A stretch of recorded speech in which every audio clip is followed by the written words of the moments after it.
ใครทั้งที่ฝันถึงพรุ่งนี้เหมือนคนอื่น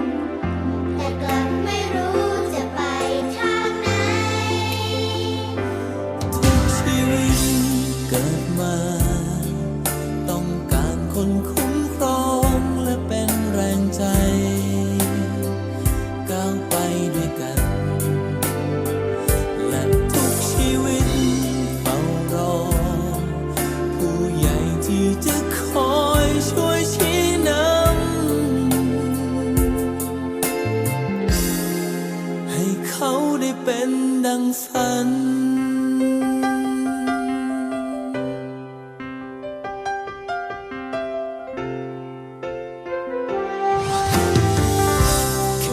เล็กๆแค่เด็กน้อยๆย่อมพร้อมจะทำพลาดพลั้งไปบ้างจะมีบ้างไหมสักคนที่ร่วมทาง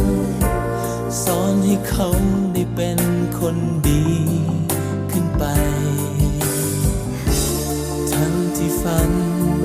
ถึงพรุ่งนี้เหมือนคนอื่นแต่กลับไม่รู้จะไป